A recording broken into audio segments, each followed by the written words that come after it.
back and we shall begin. In the last session, we discussed about string class and the usage of the string class. Now what we want to do today is to kind of quickly recap it, look at a demo of it, so that we are crystal clear about the way we are going to be using the string class as a class user. And then we will try to understand more about how JVM manages the internals of strings. All right. So there are a couple of levels of discussion that we are going to have on strings. We have just about touched the surface. We want to go a little deeper and go innards into it. Though some of you are new or who have not attended the last few sessions, some things might appear a little out of sync. What I would recommend you do is to please ask me questions, because strings is a standalone kind of a concept and you can easily pick it up. Alright, so let's begin. We observed first and foremost that what is the prerequisite we need to have to understand strings is the concept of arrays. So we said an array is nothing but a bunch of similar data typed values stored in contiguous memory locations physically in your heap memory area. We observed how do we create an array is by using, we can create a dash array or a dash array, by the way, literal array or an empty array. In either of the two cases, we don't create the object of the array in the normal way. We first of all understood that arrays are implemented as objects in Java. But how do you create the objects? Usually we create the object using new dash name of, new class name of. Tell me, what is the class name of the array that you use to create an object? No, there is no class name. There is no class name, isn't it? There is no new class name of. However, as you said, new data type square bracket of and provide your size, isn't it? New int square bracket of 10, new person square bracket of 20, new string square bracket of 100, isn't it? So there is no class as such. The way to create an object is baked into the Java programming language. Syntactically, we use the syntax to create the object. However, whether you do new whatever of as an empty array, how many objects are created? Only one object. One object physically on the heap memory area with as many boxes created as its objects dash members, instance members as its state. Very good. Every array also has a public int member called length, which captures the number of boxes in it, isn't it? And then we observed using the so-called square bracket, we can access the boxes of the array using an index, isn't it? Starting from 0 till length minus 1. We also observed that once you know that array is implemented thus, we can have an array of references or an array of primitives, and clearly it's just that instead of having one variable, you have a number of variables put together inside the array. So we observed whenever we want to hold the many inside one, that is when typically we'll be using an array. More specifically, we have 5 coding use cases where we will be using an array from now on. So step 1 is whenever we want to dash multiple values, accept multiple values when we are coding a method, our argument list data type will be that of a array. Whenever we want to return multiple values to the invoker, the return data type will be that of an array. And third, importantly, whenever you want to implement dash is to dash city, 1 is to n multiplicity, 1 is to n multiplicity, then we will create array as a dash variable. Array is a reference variable, you will create it as a dash variable. Instance variable, importantly, you will create array as an instance variable, isn't it? A person has a name, a person has pet names. One person can have how many pet names? Many. Means inside the person class, all has a relationship. We will translate to instance variables, and the data type of the instance variable depends on the multiplicity question. One person has one name, means the instance variable will be that of data type string. But one person has many pet names, that means what will we create as a variable which can hold many values, many names together, is that of a string array, isn't it? So that's the third use case. What is the fourth use case? Whenever we are reading data from a dash source, data source. Whenever we're reading data from a file, from a database, from a network, you want to hold the data that is incoming somewhere, and that placeholder of data is nothing but your array. And the fifth important scenario is to implement dash dimensional arithmetic, multi-dimensional manipulation. That's when these are the 5 coding scenarios where we'll be explicitly using an array. We said this is the prerequisite, and then we jumped on to the string world. Now let's recap about strings. Please remind me, we had a very important discussion. First of all, we said string in Java is a class. Therefore, strings are created as objects. What are the two ways of creating string objects? You can create a string dash object, literal object. That means anything in double quotes and a bunch of characters is created as a string object. What about single quote? Character literal. Is that created as a string object? No, no, no. That is our character literal. Okay, what about double quotes A? It's still a string object, isn't it? What about just double quotes, open double quote, close double quote? Still it is a string object. It is an object, isn't it? And all these double quoted strings are implemented as string objects. Again, Java gives us a special syntax now. Without using the new construct, you can create a string object, isn't it? Similarly, you can also create a string object using new. Not just new string of thus. You can see new string of ABC. Are you with me? So new string of ABC. That means again, what are we creating is a string object. This is more akin to our normal new construct, isn't it? New person of. Only difference being, what is it we are passing as a parameter to this of brackets is your state or the bunch of characters the string should have. Right? New string of ABC in double quotes. This is also create a string going to create a string object. Just double quotes ABC is also going to create a string object. Are you with me? So two different ways of creating string objects is what we are aware of. We were going to go dig deeper into this. And by the way, why is only for string this is provided for us to be able to create an object just like that? Just for strings and just for arrays, isn't it? You can create objects just like that. But a person object or a hippo object, you can't create it thus. You see, you want to create a hippo object, you have to say new hippo of, isn't it? Why the Java language designers have given us this is only for convenience. Typically in other languages, especially coming from the C background, when we wanted to implement a string, we just created it as a literal, isn't it? Just to keep that in mind, and also for ease of use, because majority what we will be creating in any program that we create are strings. So it's easier to directly represent a string using double quotes rather than use new string of. But either ways, this will create an object and this will create an object as well. Two ways of creating string objects. We observed why is string a class in Java, isn't it? That's what we detailedly discussed. Why are strings created as classes in Java? Why not simple dash array? Why not character array, isn't it? It could have been a character array, because after all, your string is nothing but a bunch of characters. We could have as well have it be implemented as a character array, which is when we came up with a distinction and understanding that whenever we are dealing with strings, as a user, what do we expect the string to provide for us? Behaviors. Very good. Behaviors. Basically, as a user of a string, we want the string to provide us some functionality, not just give us string with a bunch of characters, but I would want to be able to ask it to perform some behaviors for me. After all, we are living in a smart world. The smart world is where objects will behave different things for me. Like the chair you are sitting in is dumb chair. You see, it doesn't even remember that you sat in it last time, isn't it? And probably what I would like to do is implement the chair like you have in your new age cars. They are smart chairs, you see. When you sit, depending on who is sitting in, it will remember who was sitting there and accordingly change the seat structure, and give you a button to kind of move the back, and some of us who are very tall, we want to sit up. Just kidding. So sit up or sit down, etc. Clearly, that is a smart chair. What is the difference between that chair and this chair? This doesn't offer you any behaviors, and that offers you behaviors. In exactly the same way, we observed an array in Java offers the user no behaviors. You cannot ask an array even basic questions, like for example, how many boxes of your array are filled? You cannot ask that question, isn't it? That's ridiculous, don't you think? You create an array object, you store the data, but who has to keep a track of the data is you, the user, isn't it? You want to search for a particular element in an array, you got to write code for it, or you got to use some library class for it. Again, that is unnecessarily detailed.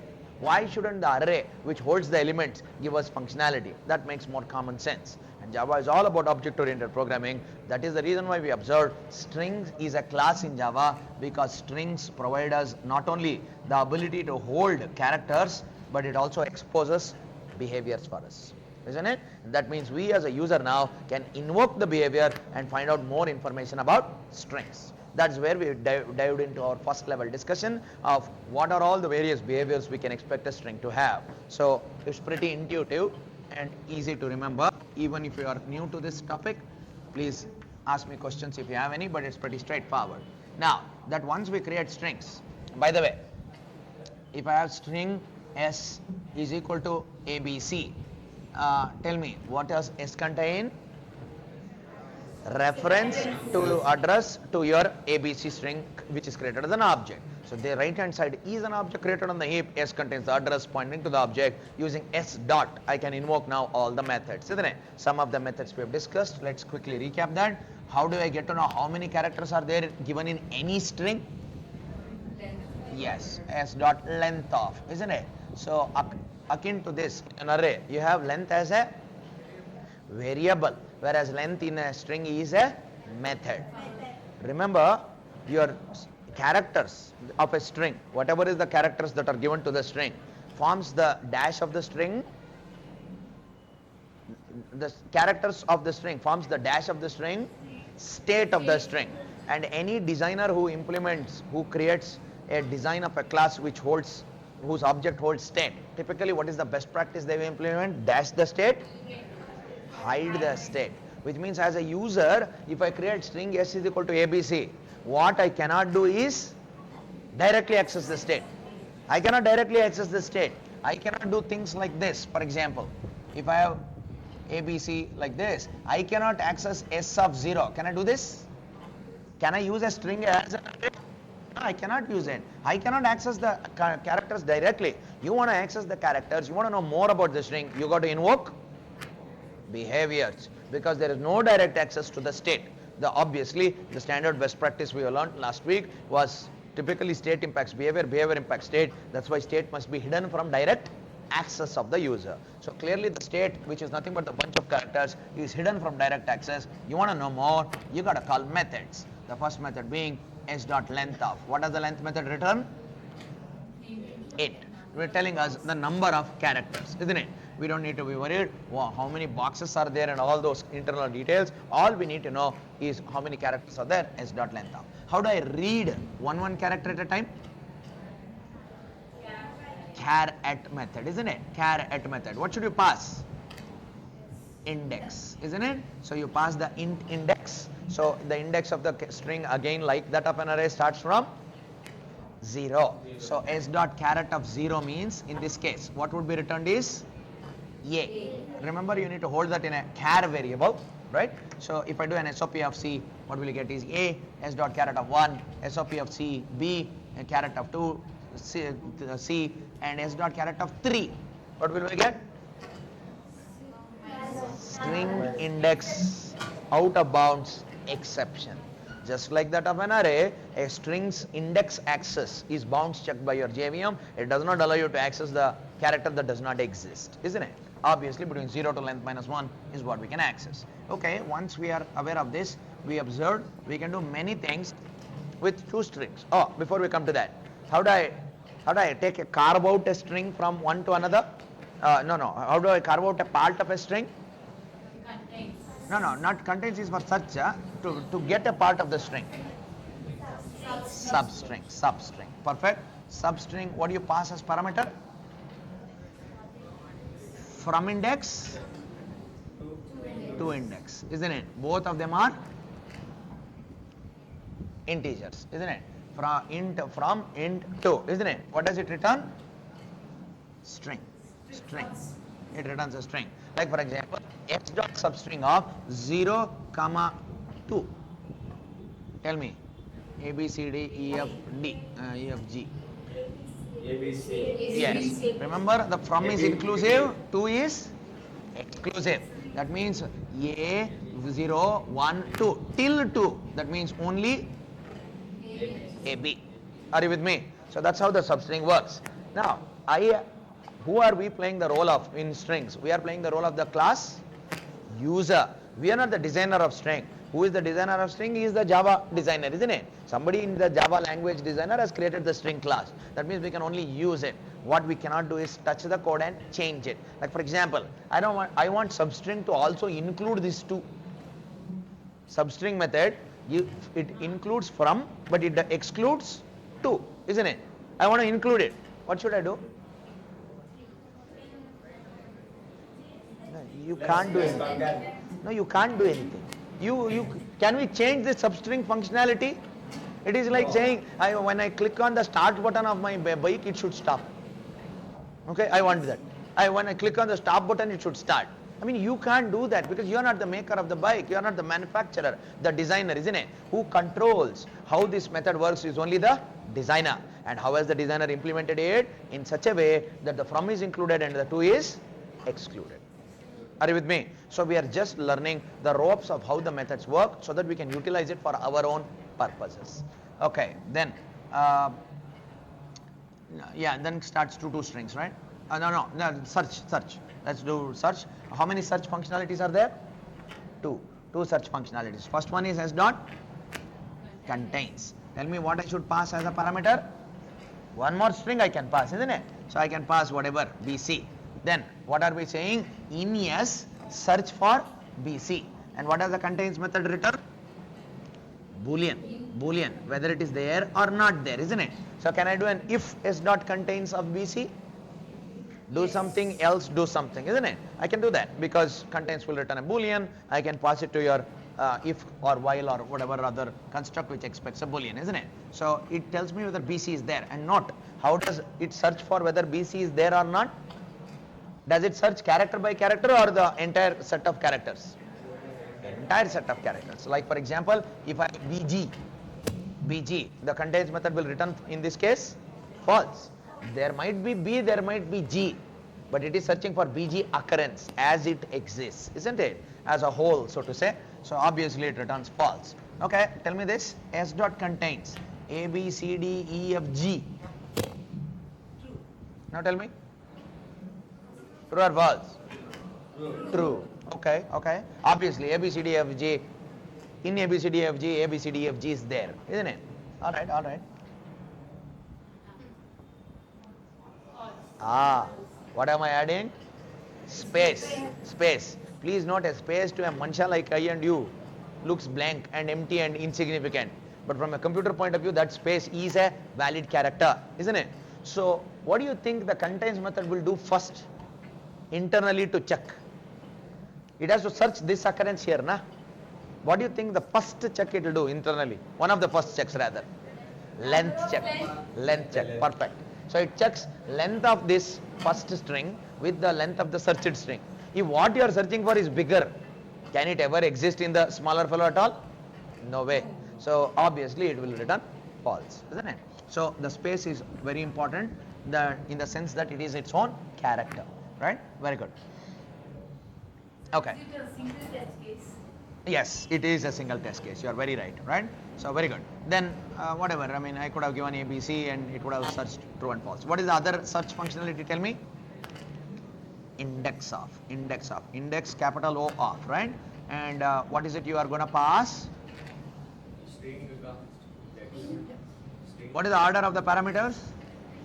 String, whatever you are searching from, and int position, isn't it? So what does this index of do? Again search only. It again does a search, isn't it? Like for example, it's, let's say I want to search of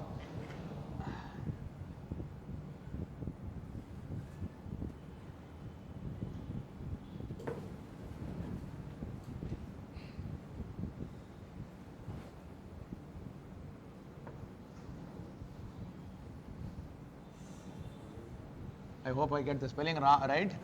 Maikat. Whatever. Alright? Modi Banna Sadhavana Maikat. Alright? Now, I want to search. I want to search AN. AN, what is there? Nothing is there. Huh?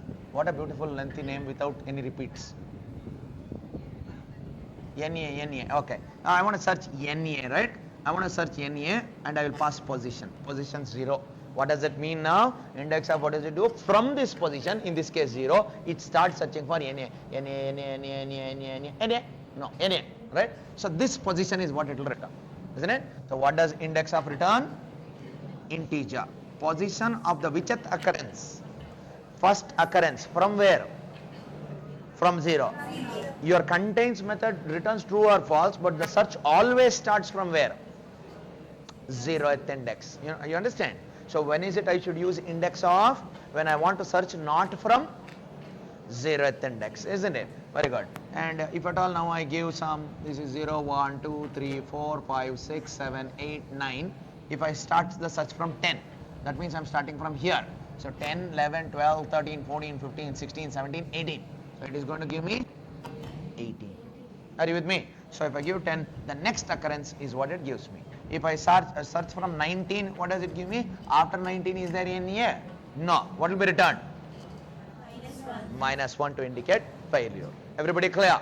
I'm just recapping everything for the sake that everybody of us. What is the use cases of this index of? Very, very useful, right? What is the use case of this index of? When should we use index of? As we saw, given a string, if I want to find out number of occurrences of another string, like for example, I want to find out, given this lengthy string, right? I want to find out how many times na occurs, right? Using contains, I can only find out whether it is there or not, isn't it? If I want to find number of occurrences, there is no method for this, right? So instead, what could I do? I could start the search index of from position 0. If what is returned is not -1, then what can I do to a count? Plus, increment it. Then I can start the search index of again, but from which position? Whatever is the first position I got, plus 1. Then I will search again. If I find a match, which means the index of is not -1, then what will I do to count again is increment it. Again I will search from the next position of what I got, isn't it? I keep on doing this until I get -1.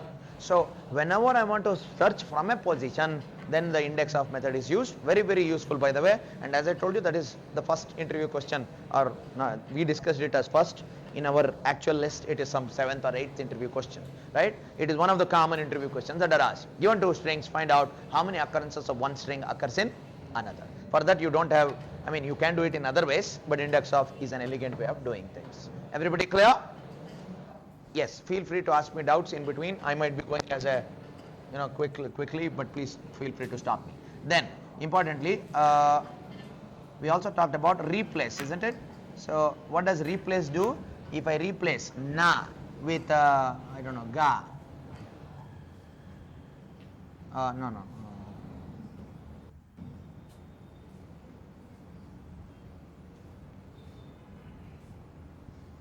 I don't know how to change it to make any sense.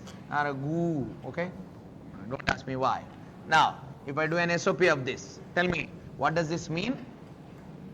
Replace na with goo, isn't it? But how many occurrences of na will be replaced with goo? There are two occurrences, na. One is at the 9th position, another is the 18th position. Which will be replaced? One or both? All the occurrences will be replaced. Are you with me? And please note, I am replacing a 2-lengthed string with a 3-lengthed string. No problem. The adjustment will be done properly, right? So instead of na here, you get bangu, sadaranagu, maikattu. Are you with me? Everybody clear? That's how the replace method works, right? So look at the difference. Okay, no difference. Yeah, index replaces all occurrences. Then we discussed about the method called. Remind me of the methods we have discussed. Compare, very important. I want to compare two strings. How do I compare two strings? Typically in two ways. One is by using equals. The other is by using a method called compare to. So s dot equals, what can I pass is another string, right? When I say another string, you got to be careful here. S dot equals of double quotes ABC.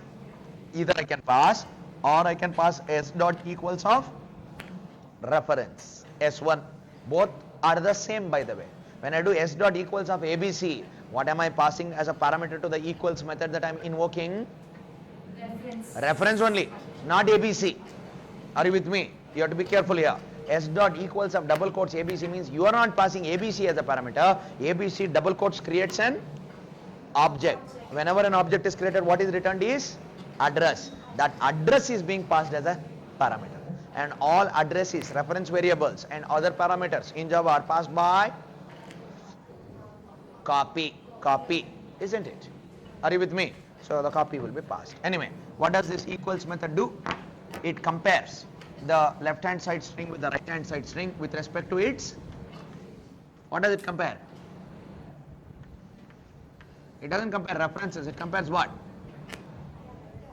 content, state, isn't it? So string S1 is equal to ABC, string S2 is equal to new string of ABC. Tell me, this is what we will be using to dive a little deeper after another 5 minutes. SOP S1 equal to S2. SOP S1 dot equals of S2. Tell me please. S1 equal to S2. 100% from our understanding. What will be printed? True or false? False. Absolutely false, right? Why? Because ABC is created as a string object in some address hash 123. New string of ABC means one more string object is created. Definitely it is created in some other address hash 345. And S1 equal to S2 means what? Compare the contents of S1 with S2. S1 and S2 contains addresses. Addresses are compared, not the state. You want to compare two strings by state, you got to use equals. So S1 dot equals of S2 doesn't compare S1 with S2, it compares S1 pointed object state with S2 pointed object state, A with A, B with B, C with C. Obviously they're equal. That is why the equals method will return in this case true. Everybody clear? What about if I had capital ABC? It would have returned false, right? It's a case sensitive comparison check that is done, right? To compare whether the two strings are equal. I hope you can easily relate to where we are going to be able to use it. The equals is one of the most common methods of string that is used, because typically in any application that we will be building, we'll be asking user to provide some inputs. Like for example, provide the email ID password as input. The moment the user provides email ID and password as input to an application, where would we need to compare this with? What would we need to compare this with? When the user would have registered, he would have given some email ID password that would have been stored in the database. Now what do I need to do? Compare the email ID password that the user has given to my app as an input with the strings that are there in the database. Now what do I want to compare of the strings? Obviously state, isn't it? How do I compare the states? Equals. Are you with me? The most common way of comparing two strings is by using equality check. Similarly, we observed there is a compare to method as well. And what does compare to method return? What does compare to method return? Integer. Remind me the integer. It could be positive, negative or 0. Positive implies what? S1 is considered to be greater than S2. Negative means S1 is lesser than S2. 0 means they are equal in nature. Are you with me? Again, but how does the internals of compare to work? We discussed. Just to ask you, ABC dot compare to of CD. Now tell me, I want the exact answer. ABC double quotes dot compare to of CD. By the way, you need to again understand, how do you do this? How do you make this work? ABC in double quotes means object created, reference returned. On that reference I am calling compare to which I am passing CD string objects reference. Are you with me? I am being quick so that, because it's a recap. Then, but if in case something is confusing, please stop me. Be returned. Very good. Remember, what will be done? How does the compare to internally work? It compares the first character with the first character. Right? So, if it is not equal, then A minus C will be returned as characters. Single quote A minus single quote C. Single quote A minus single quote C. Can I subtract characters in Java or not? Yes, because characters are nothing but integers, isn't it? And what is the distance, relative distance between A and C? Obviously it is 2. So what will be returned is minus 2. Will B and D be compared at all? Will the lengths of the two character strings be compared at all? No. It will return minus 2. Are you with me? So if however I had A. Now tell me. 1 plus 1. So A is compared with A, it is same, because of which B will now be compared with A, and it is different. So B minus A means obviously the distance is 1 in the Unicode scale or ASCII scale for you, and typically what will be returned is plus 1. However, if you have ABC with ABCD, now tell me what will be returned? So ABC is already the same, but this fellow has more characters, so the distance between the difference between the number of characters is what will be returned, which is minus 1. Are you with me? This is how the comparative works. This is how it works. We cannot change it nor alter it. Are you with me? But how do I get to know? One of the questions that many of you might have in your mind is, idella okay sir, but how do I get to know this? Because I have not opened string.java to see the code. How do I get to know what does each method do, how many methods in the string class there are, what methods, what should I pass as parameter, what will be the return data type, and a brief documentation of each method. Now I am telling you that this method is there and you are learning it, fine. But how do you go through all the other methods? There are only about another 50 methods. So yes, every Java class designer, what does he provide for the class user is called Java doc. Java doc is a documentation of the class. It is the documentation of the class which will help us, the user, understand basic things about the class so that we can start using it in our program. I'll repeat again. I am a user of a class. I need not be the designer as we already know. If I am the user of a class, like let's say you have coded a class and I am using it, what should I know? I should know what members are there in your class, what methods are there, what parameters to pass, what return values will I get, and what will each method do. How do I get to know this? By reading something called Java doc. I'll show you how to add Java doc to all our classes and generate it as well. A Java doc is nothing but a set of HTML files. It's a set of HTML files. Anybody can read it. I'll show you the Java doc of string. I'll mail it to you as well today for you to quickly go through. But please note, as we know, how many dot class files or how many classes are there in your runtime library? 6,000 approximately. Each class approximately, I've really not done an analysis off the top of my head to tell you. There are average about 50 methods. That means only 3 lakh methods in total. Are you with me? Can any human being remember all the 3 lakh methods? Obviously not. Neither are you expected to. String has about 50 methods. You are not expected to remember all the 50 methods. However, some of the core methods of the core classes you need to remember. You understand? That is why I am asking you to go through the strings and programming using TextPad, you see? Because using an Eclipse, you don't need to remember stuff. Eclipse will remember it for you. Alright?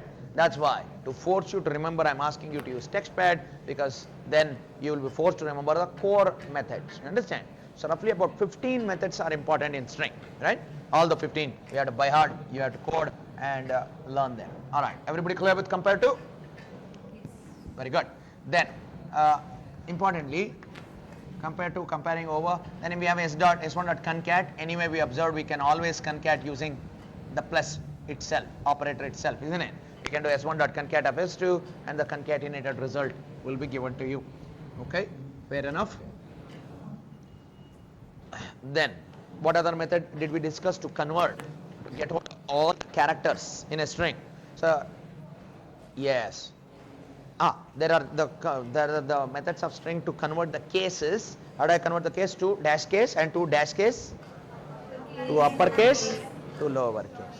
Alright, so if I have a string called Ramu, right, and now I do Ramu dot to uppercase off and I print it.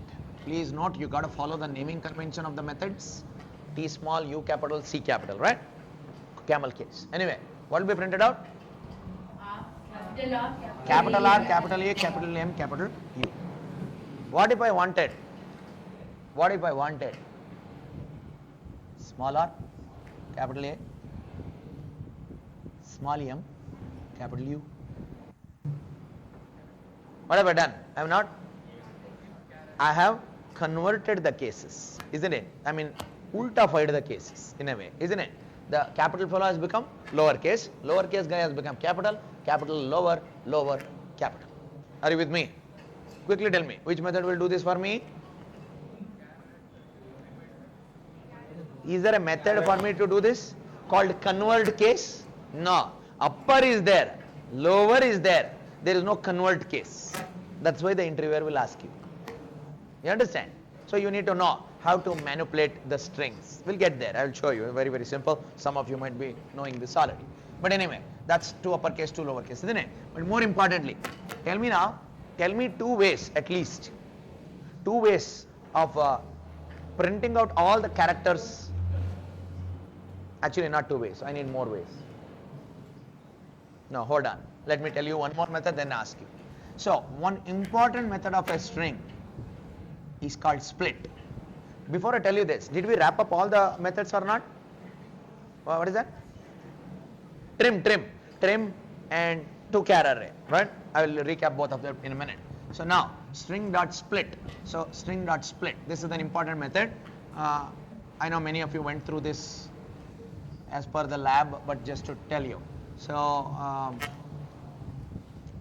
strings in Java are puch. Crazy, whatever. Crazy. All right. Now, if I want, let's say, all the individual words I want. Okay, this is one entire string for me, but I want all the individual words. So what is it I want to do is, I want to break the string into, what do you call them? The individual parts. Usually not characters. Words, we call them, the word could be anything, nah? So we call them tokens. Given a string, I want to split it into tokens. Very, very important functionality. That functionality is given to us by a method called split. So str.split, and to this split, what is it you need to pass? You need what token you want the splitting to be based on. What is it you want the string to be split upon, right? You got to split a string means based on what do you want to split. Like for example, I can pass this. What have I passed? Space. It's not, remember very, very carefully, open double quote, close double quote represents a dash string in Java, empty string. Open double quote space, close double quote represents a single spaced string. Both are different. Are they equal to each other? How would I find out whether they're equal or not, by the way? Not length. How do I find out whether they're equal? Answering question. Equals. Double quotes, or open double quote, close double quote, dot equals, open double quote, space, close double quote will return false. Are you with me? They're not equal. They're two different strings. Alright. So here I have str.split of open double quote, space, close double quote. Alright. Now that is the token I have passed, and I want, using this token or delimiter or whatever you might want to call it, using that I want to break the string basically, right? How do you, what will happen now? Obviously, if space is what is used, there are many spaces. Everywhere there is a space, the string is going to be broken. Obviously, you can easily guess what will be the return data type. String. Very good. It can't be a string, you see, because how many strings can you get are many.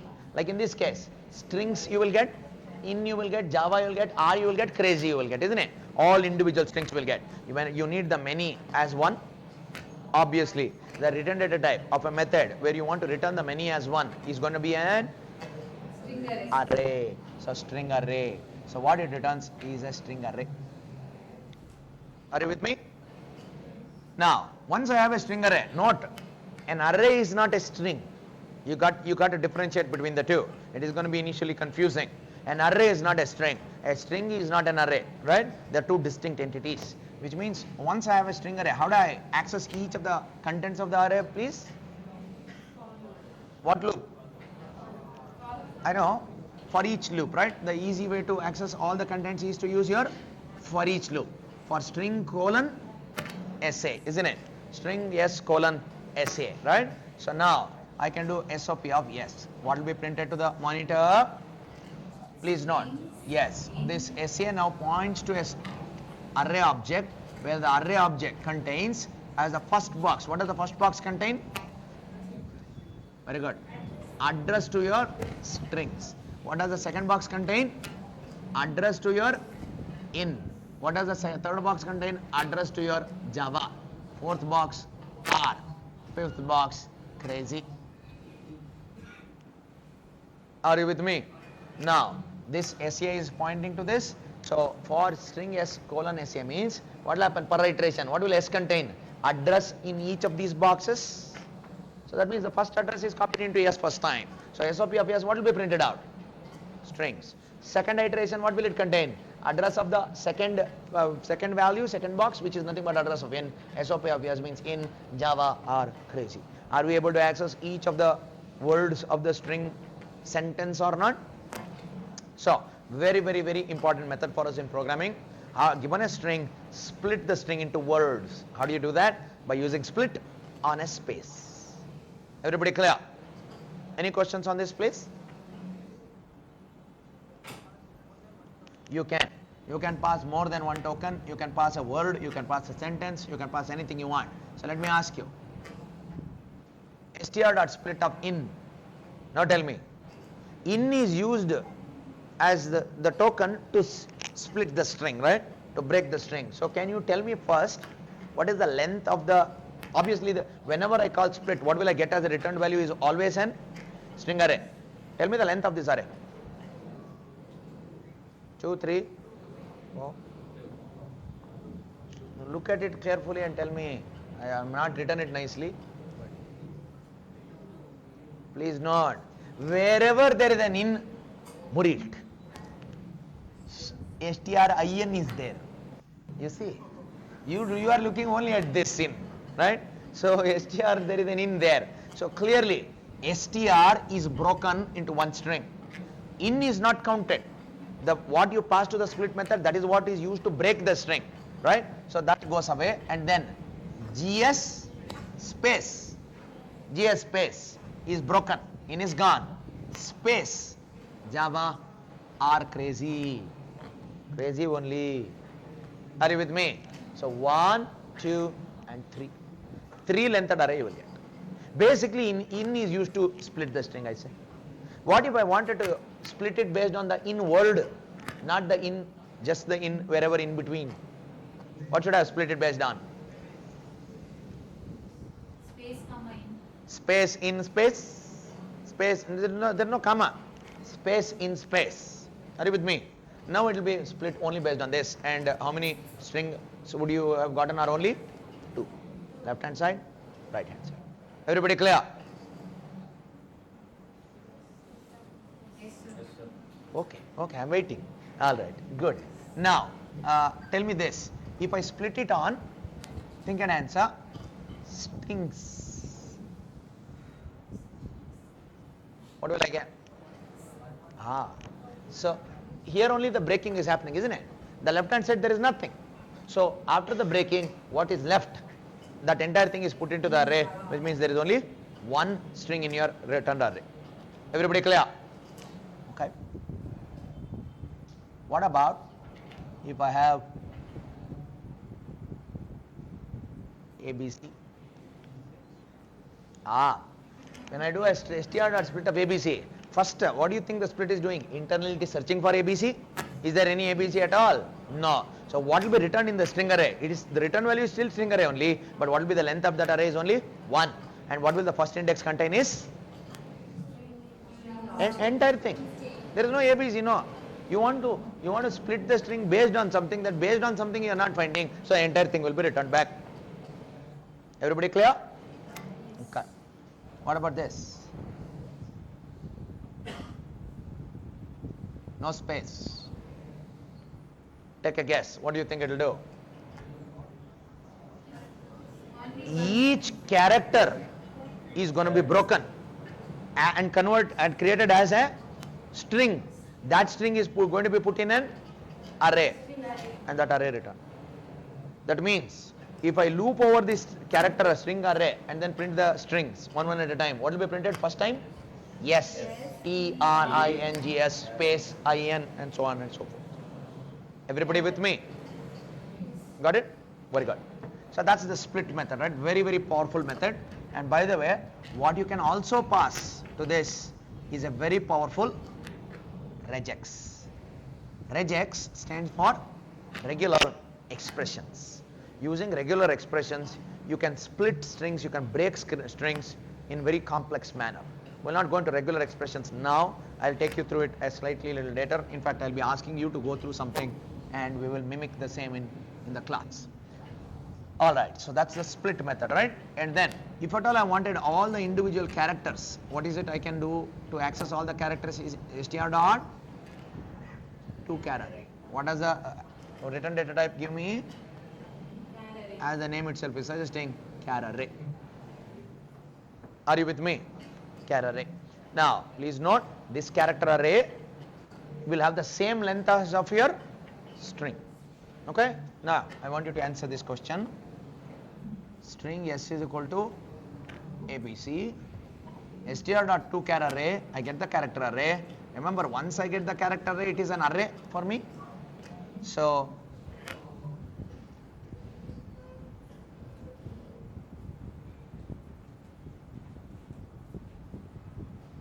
I'm not getting any names,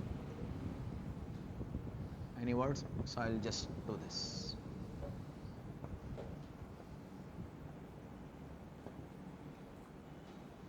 Tell me, what is going to be printed out? More or sore? So, I have got a character array. Character array I can manipulate or not? CF0 I can put S in it. Okay. Now I am printing SOP of yes. What is printed out? More or sore? SOP of yes. SOP of yes I am doing. More or sore? Smore. Ah, remember, when I do str.toChar array, I'll get a character array which is a new character array. Whatever I change in the character array doesn't affect your original string. You understand? You do put whatever you want. If I do SOP of yes, what you will get is what was there already. More. Everybody clear? So toChar array creates a newer array and gives it to you. Any changes you make to the new array doesn't affect your original string. Everybody clear? toChar array. Cool. Now, let's see if you can put all these things together. Oh, trim method. Trim is there. All right. Last method, trim. What does trim do? We observe. It simply cuts off what? Spaces. What and what spaces? Leading and trailing spaces, right? Only leading and trailing spaces. So if you have space ABC space XYZ as your string yes. Now tell me, if I do an SOP of S dot trim off, tell me, what will it trim? This trim? Yeah. This space, will it be trimmed? No. If I had trailing spaces, 3 spaces, would it have been trimmed or not? Yes. That means 1 with 3, 4 characters chopped off. That means the length of the string will become reduced, obviously. Are you with me? So that's what trim does. Trim is again useful whenever we are taking user inputs. Because when we are taking user inputs, the user might give an input which contains spaces, isn't it? Many times you might, while giving a password, by mistake you might enter space. And to compare whether the password is correct or not, what is it we will be writing the code to do first is to trim the string, then compare it with what is there in the database. Everybody clear? Alright. We started using the methods in the lab, but I don't know if you had time enough to go through the string problem. Did you guys do the string problem at least back at home? Yes or no? Okay. Some of you said no, some of you said yes. Thank you for answering. Rest, I don't know what you did. Okay. So please note, it is imperative that you do the labs, and especially every question in the lab is well thought out and is there for a reason. Make sure you go through each one of them. Ideally in the lab itself, and if you for whatever reason you cannot complete it, please come 1 hour or 2 hours earlier to the lab. Do it in the presence of the lab instructor. Just the lab questions. Apart from that, I'll send you other questions that you can do at home. Alright? Just the lab questions, because every question is well thought out and is there for a reason.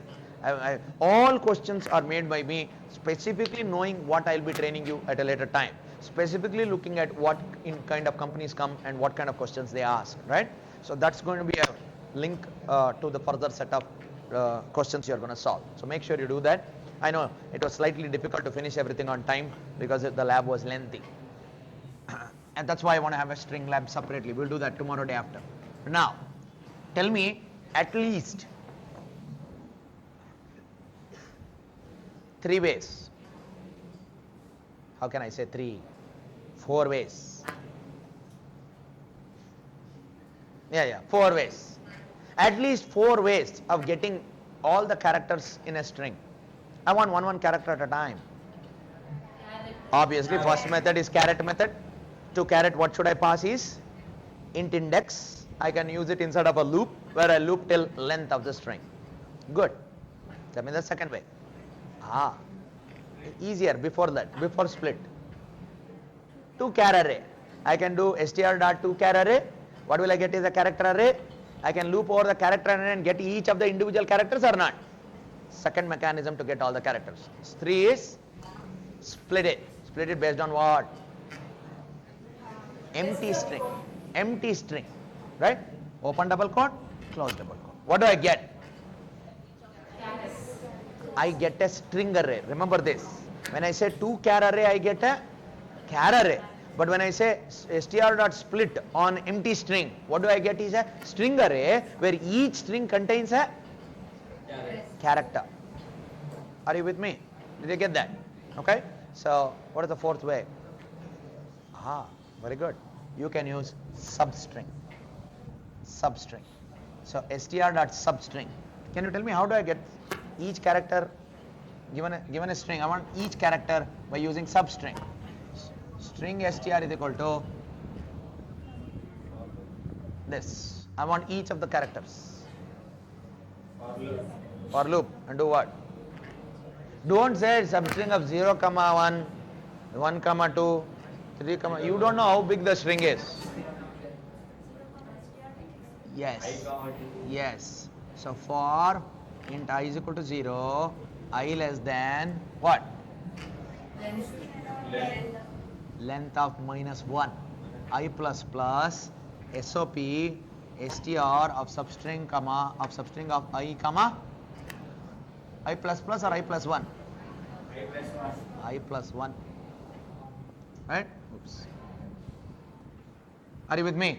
Look at what I'm doing. str.substring. First initially is 0, 1. 0, 1 means what will the substring give? From inclusive to exclusive, which means it will give me only 0th character. 0th character. Then I will get incremented. Then I will get 1, 2. Then 2, 3. Then 3, 4. Then 4, 5. Are you with me?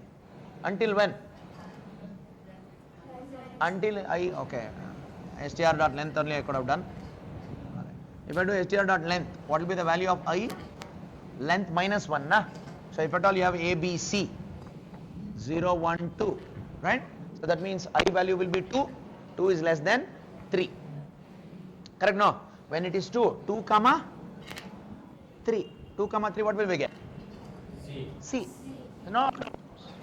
2, 3, 2 inclusive, 3 exclusive. So what will you get? EC without outer bound exception. Are you with me? So did we get all the characters or not? Yes.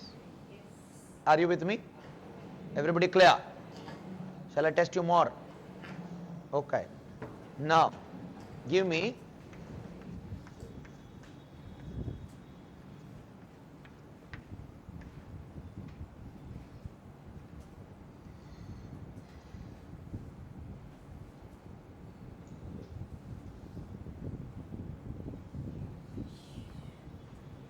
Vishwamitra. Okay. Now, what do I want is V, VI, VIS, VISH, VISHW, VISHWA, VISHWM, AM, Vishwami, Vishwamit, Vishwamitr, Vishwamitra. I want all of these to be printed out. How do I do that? Remember? Yes. How do you break this down in your mind? I know many of you can easily spot it, but for everybody, how do you answer this? First, always understand what is the requirement, right? What is it that is expected? And remember, when is it you can solve the problem is only when you can do it on paper. Right? So, can you do this on paper or not? Absolutely yes. How are you able to do that? You're fixing this one position, isn't it? You're taking only V, then you're taking VI, then you're taking VISH, the VIS, VISH, Vishva, Vishvam, right? Vishwami, yes or no? And so on and so forth. And you want parts of the strings, obviously. A part of the string, whenever this comes to your mind, I want a part of the bigger string, means always go in for substring. Are you with me? Okay, now tell me the code. What should I do to get this?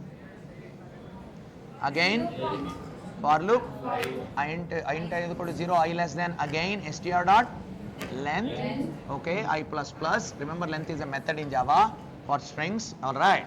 SOP, tell me, S dot substring 0 comma I plus 1.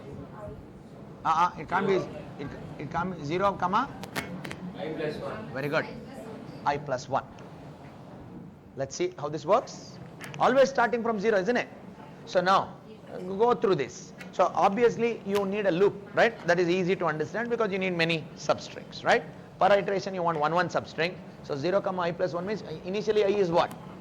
0. So 0 comma 1 means what substring will you get?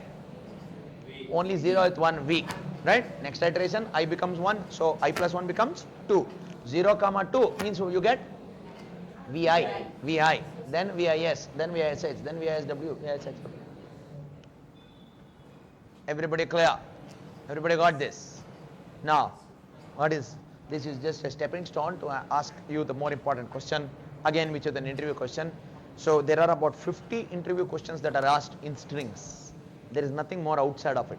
That's all. You perfect those 50, any string based questions they will throw at you, any company will throw at you, you will be able to answer. But anyway, it's not just for company's sake, it is important from a programming point of view as well. I want, shall I ask you? Not ask you. I'll ask you. So like this, I want this one, okay? We had fixed V's position, isn't it? So I want all permutation combination, I want all permutation of substrings. Meaning, then I will start from I. I is, ish, ishv, ishva, ishvam, ishvimi, ishvat, ishvara. I comma I plus 1. And shv, shva, and all the permutation combination of substrings. One more for loop. Very good. Obviously, do I know from V how to take it or not? If I simply change this to 1, what will I get? From 1 I will get everything. If I change it to 2, what will I get? From 2 I will get everything. 3. From 3 I will get everything. That means all I need to do is have a loop which will change this value also accordingly. Are you with me? So 2 for loops, I and J, right? I and J. J comma. Yes. What do I start with? For J is equal to? Not 0. Not 2. I or I plus 1, right? Always I need to take from I to J, no? J has to be greater than I, right? There is no point in taking from 0. So J lesser than str dot length J plus plus. Now SOP str dot substring of I comma J. That's it. 2 for loops now.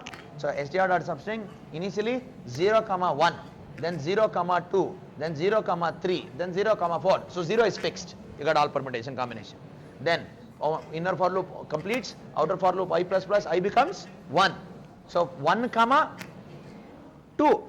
Correct? No. 1 comma 0 doesn't make any sense. You can't substring like that. Yes or no? Substring means the from index must be lesser than 2 index. So 1 comma 2, 1 comma 3, 1 comma 4, right? Then again all permutations after I being fixed. Then S, right? Then SH, SHW, SHWA, blah blah blah, etc. Everybody with me? Hello everybody? Okay, this is very important by the way. This is the very important one.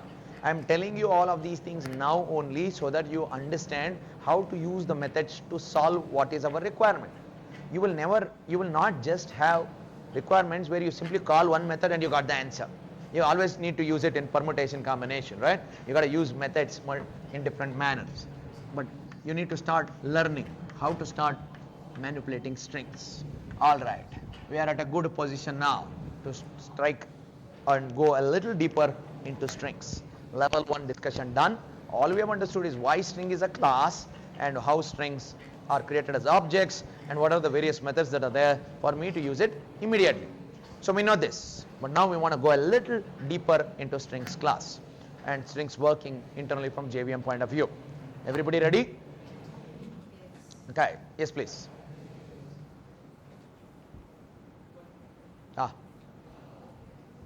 Yeah. So when you are comparing two strings using equals, can we ignore the case? Well, you can ignore the case when you cannot ignore the case when you use equals method. When you use equals method, S1 dot equals of S2, what will it compare? It will compare based on case. But if at all you want to ignore,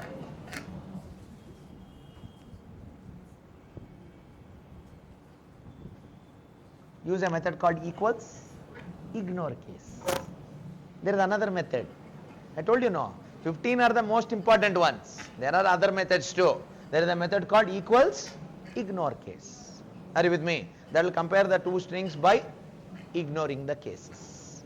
Are you with me? But you tell me, without using equals ignore case, when two string, how do you compare two strings and find out whether they are equal or not? I want to compare two strings ignoring the case, but without using equals ignore case method, built-in method. Very good. Both the strings I will convert to lower case or upper case. Then I will do compare. Then I will do equals. Are you with me? Everybody clear? So this is what we have to learn. How do you start using the methods to solve our need, right? So all different ways. Okay. I will make you solve many more problems on strings especially, and all our tests will have one programming question as an example, as a programming problem. Now we will get to that more shortly, and remember, for all of these, whatever we discuss now also, you need to follow steps to program. Then you are likely to never make a mistake. Please follow that. Some of you are able to get it very quickly. Some of you are scratching your heads a little bit. I am not able to find out how to do it only. Don't worry. Don't worry. You are not expected to know all of these things immediately. But what you are expected to do is to follow the steps to program that we have discussed in class and try to solve it. Basically, what you are expected to do is code eval. Code eval has all the problems. Are you with me? All right, good. Now, let's dig deeper quickly so that we can go to the next level of strings discussion. Let me quickly think. All right. String S1 is equal to rainbow. All right. S1 dot substring of 1 comma S1 dot length. SOP S1. Please note. Please note. Right now, whatever I am going to discuss is extremely important from strings point of view, and this is the important learning. So please pay attention, concentrate, ask me questions, and it is going to be a slight roller coaster ride. Okay? Right now we have gone to the top of the roller coaster. Now it is going to be free fall. All right? So you will find unnecessary forces again acting against you. Okay? So be careful, ask me questions, and most fundamentally, don't assume anything. Tell me. Ambo. Ambo or Rambo? Ramba. Yeah. So clearly, what do you expect? S1 dot substring means give me a substring. All right. Fair enough. So substring from 1 to S1 dot length means from 1 till the end, which basically means end means what? Length is always the index plus 1, isn't it? Meaning 0, 1, 2, 3, 4, 5. So length of this string is 5. So 1 to 5 means 1, 2, 3, 4 included. So ambo is what will you get as substring. All right, hold on to that. Let me ask you an even more easier question first.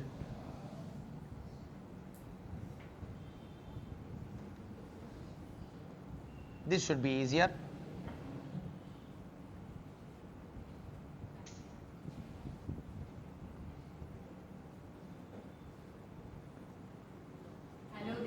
Hello there. Hello there. Hello there. Kankata. And sir, Pakak. Hello. Hello. Hello without a space. Without a space. Hello there. No?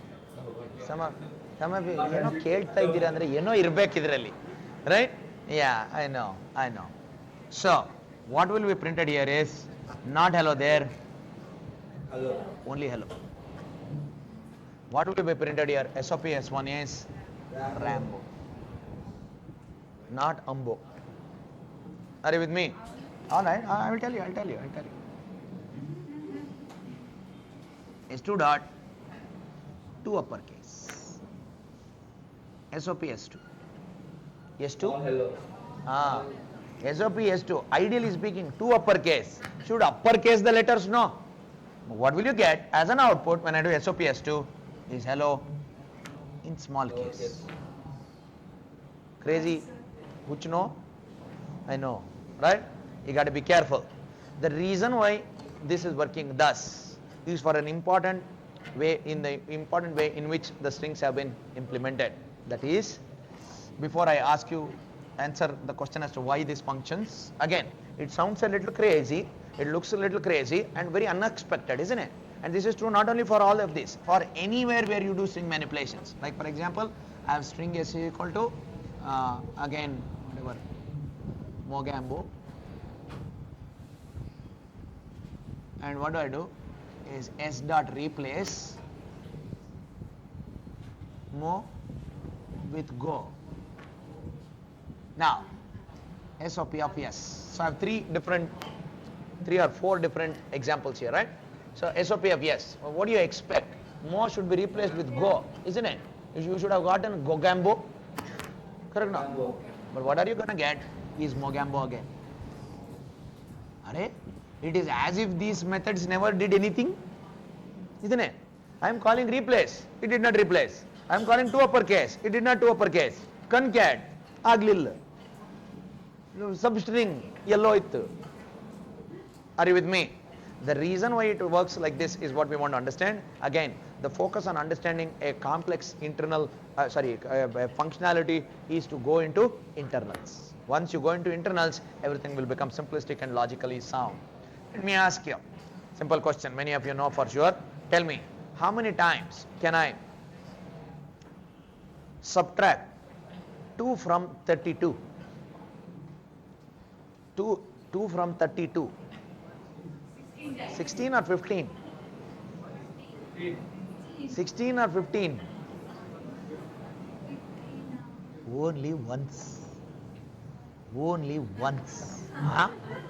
How do you remove 2 from 32? I am saying remove means what? Subtract? No. How many times can you subtract 2 from 32? Is only once, because first time you subtract 2 from 32, the answer is 30. After that you cannot remove 2 from 32, you have to remove 2 from 30. Question was how many times you can remove 2 from 32? Only once. I mean, I know it's a trick question obviously, but the internals is exactly the same as to why what is happening here. That is, if you look at the numeric values 1, 2, 3, 4, 5, etc., right? This is your number system, nah? Whatever numbers you have. Each number we call it as a value based entity. Value based entity. What is a value based entity? A value based entity is one where the identity for that is given to it by its value.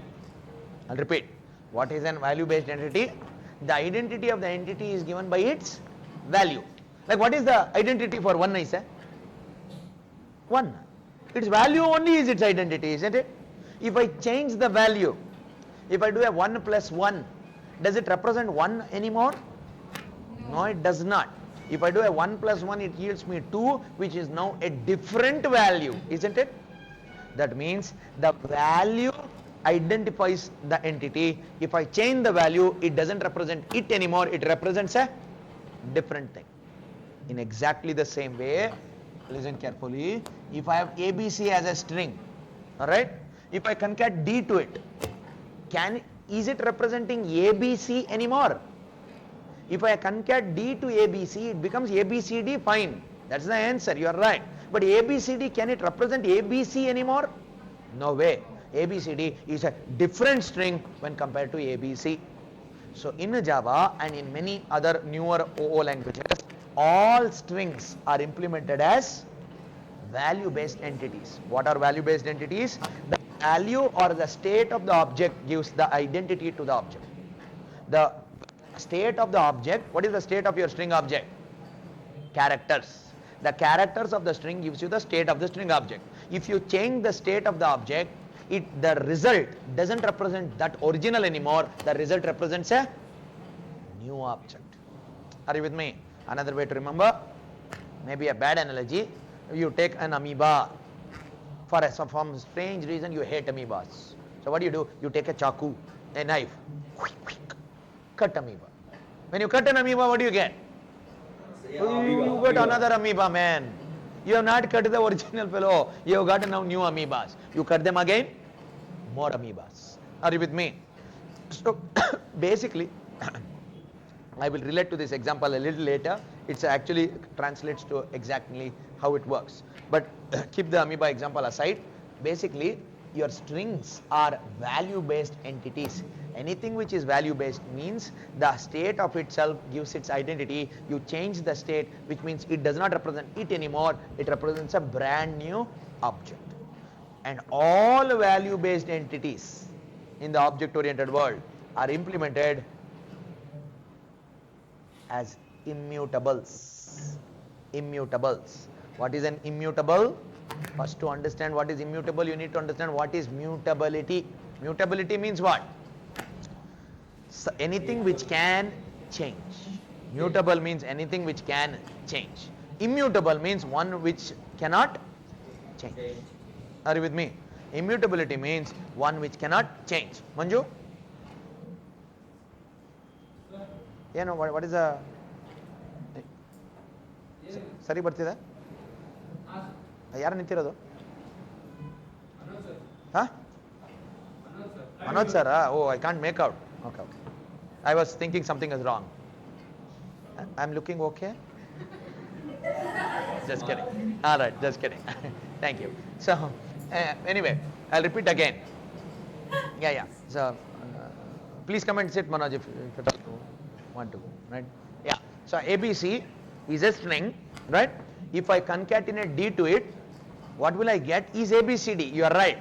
But ABC cannot be changed to ABCD, isn't it? Which is why, whether I call replace or substring or concat or to uppercase, that object alone cannot be changed, which is the reason why what is going to be created when I call all these methods is a new string. New string. Are you with me? So, repeat again. String is a value-based entity. Value-based entity is one whose identity is given by its state. You change the state, it doesn't represent it anymore, it represents a new entity, which is the reason why all value-based entities are implemented as immutables. Immutable is one which cannot change. Immutable is one which cannot change. What cannot change? From an object point of view, what is it that represents, what is it that can change in an object? What is it that is different from one object to another object of the same design? State. An immutable object is an object whose state cannot change. Are you with me? So what only state you have? Read only state. An immutable object provides you only read only state. You cannot modify the state of it. Are you with me? If you try to modify the state of it, that object state cannot change. Instead, what will be resulted in is a brand new object. So that is the functionality of how strings have been implemented. So let's understand the impact of this and thereby the outcome of all these examples. It's very easy to follow it now. So let us see. String S1 is equal to go. Now I do S1 dot to uppercase. To uppercase. What am I asking this method, this behavior to do? Oops. What am I asking this behavior to do? Yeah. This behavior to do is to convert each of the letters to its uppercase, isn't it?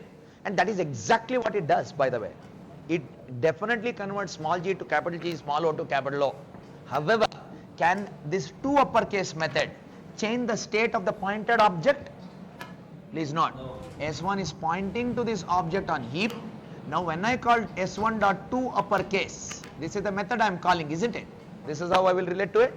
I am calling a method on this object, but this object cannot change the state of it itself, because the string is implemented as an immutable.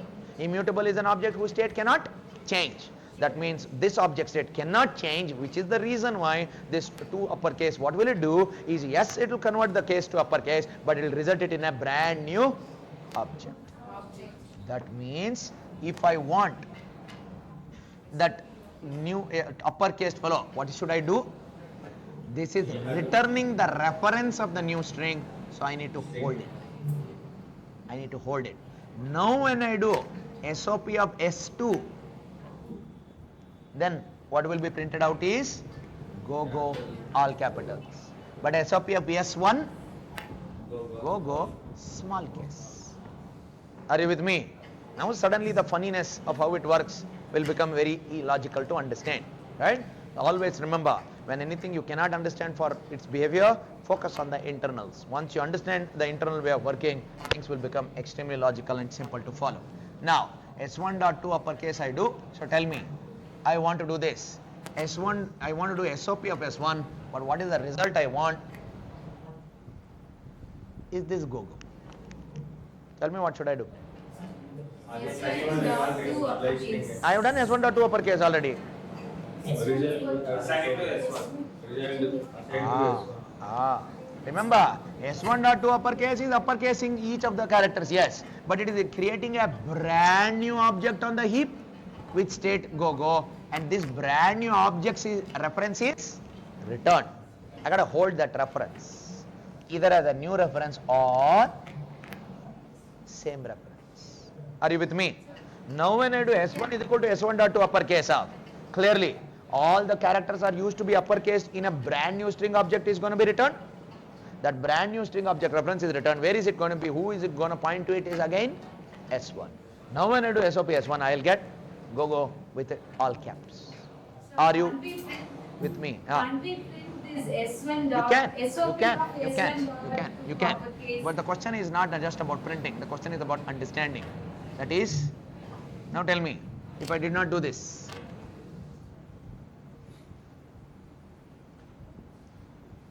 that, by the way, that is what I showed you. In all the examples, what did I do silently without telling you this? I did SOP. Correct? Now, till now, all the methods, the way it worked, we understood, right? How did it work the way it worked? Is because every time I did an SOP. So now, when I do SOP of S1.2 uppercase, can you tell me what will be printed is? Capital go. How? Because S1.2 uppercase is creating a brand new string object with capital go. That reference is being returned. That reference which is returned is being passed to SOP. Are you with me? That is why you get capital GO. That is why it is even more confusing. Correct? No? You link bantu. If I don't do this, once again, if I don't do this, if I simply do SOP S1,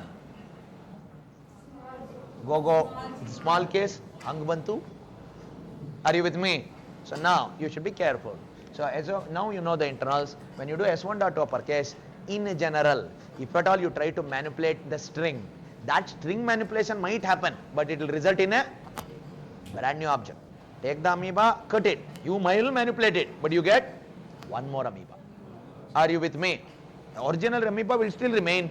You get a brand new amoeba. Is this clear? Now ask me doubts. Yeah.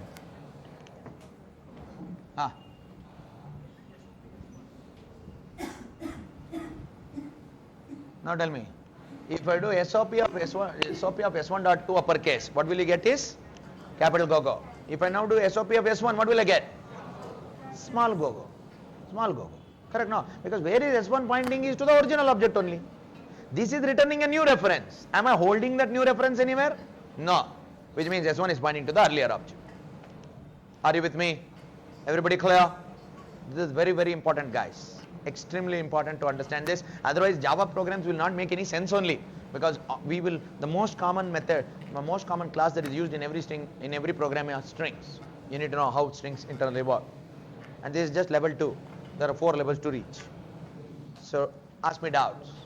So you need to have understood now what is immutable or immutability in Java, and more importantly, why strings are immutable. This is a very important interview question. Why strings are immutable? The answer to this question is slightly more detailed than what I have told you right now. We will unravel it as we go along. But for now, What is it we are aware of? Remind me and tell me please. What is immutability in Java first of all? Immutability means what? No, don't say value based entity. Immutability means it is an object whose dash cannot be changed.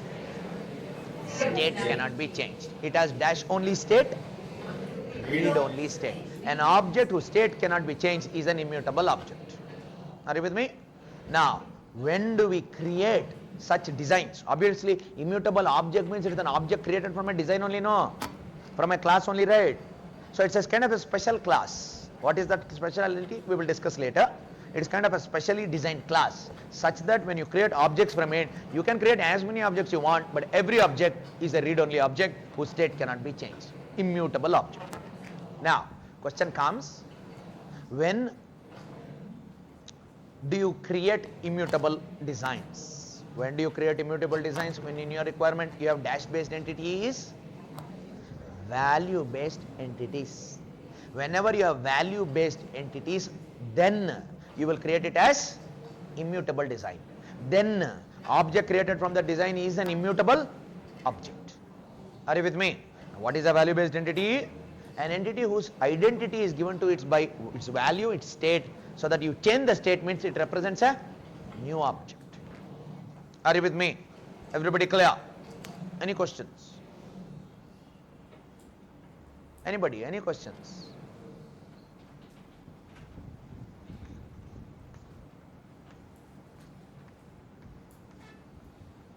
Are you sure you are clear?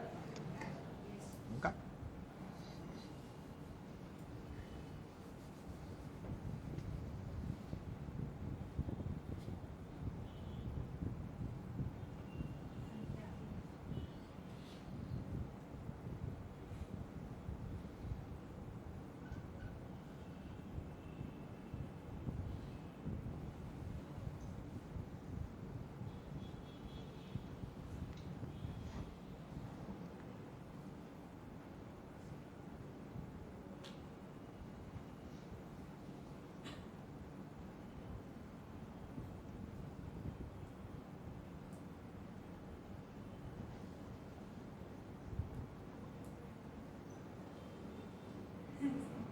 All right.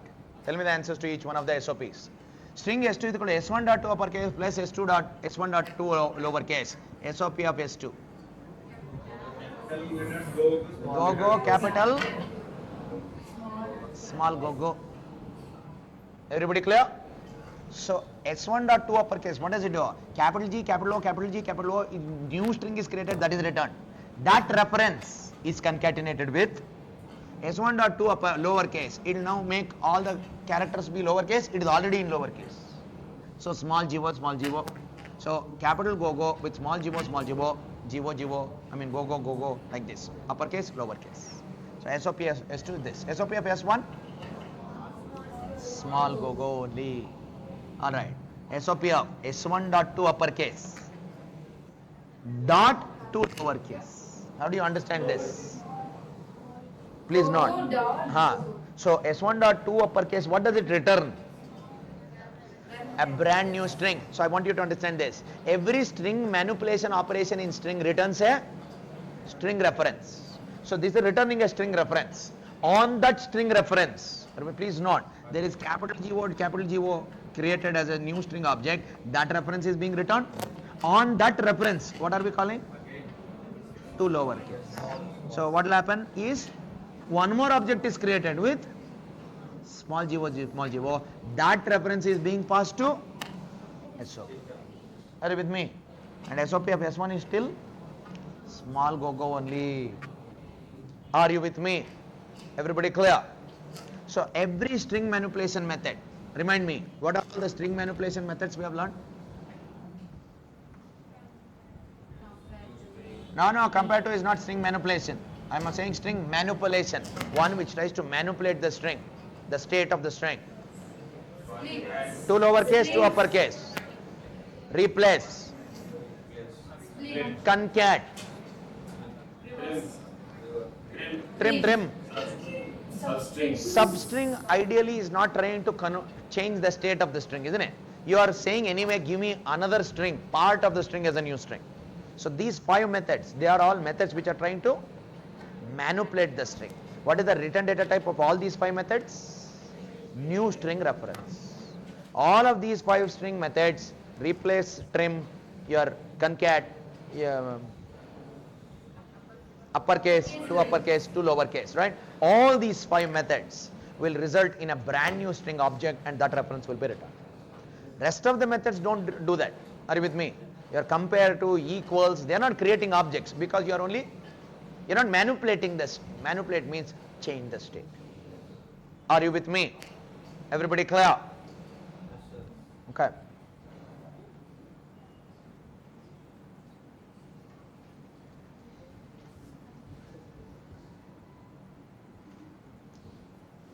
Any doubts? Any questions? Any queries that you may have? Are you sure you have understood what we have discussed? Okay. Hello, you only. Okay. Sir, suppose for example, one string is there like Vishwamitra. I want to interchange the letter, first letter with the last letter, Okay. and second with last before letter, Okay. third with last before letter. How I have to interchange? I mean, we will not write code for it, right? There is no such method directly. Like I want to, what he wants to do is V should go into A should come into V, I should go into R should come into S, like this. Basically, what are you trying to do? Yes, sir. Reverse. I'm going to show you how to do this. In fact, you asked me the question that I should be asking you. Okay? Let me tell you, you cannot get this by any method. Is there any method called reverse in string? S1 dot reverse. There is no such method, which is the reason why this question will be asked of you as well. Very important question. This is the first interview question that is asked on string. The most basic. How do you reverse a string? Clearly, I'm sure you know how to do it. I'll walk you through the answer in a minute, alright, in some time. This is a very important question. But before I tell you that, I want to quickly go off into the next level of discussion as well. So next level of discussion is not as deep, so we can finish it quickly, and the fourth level we will keep it for pending. Alright. So level 1 discussion was what? To understand why string is a class in Java and what are all the basic methods that are there in the string which we can use and how does it function. Level 2 discussion is what? That strings are implemented as dashable objects, immutable objects. Okay.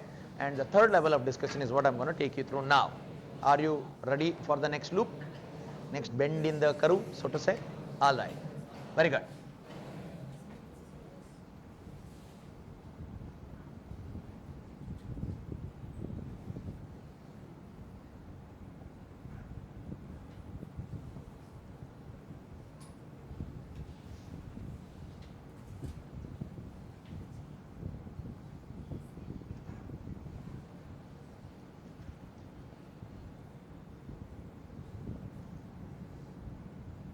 I'll give you a break immediately after this. Bear with me.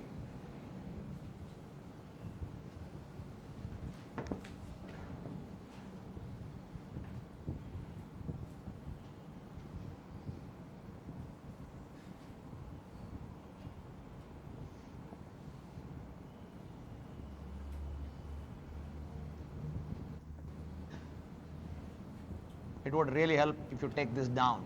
This thing what I'm discussing and the prior one is very important, so I need you to understand this carefully. You will have to go through this multiple times until you practice it once or twice. After that it's all easy.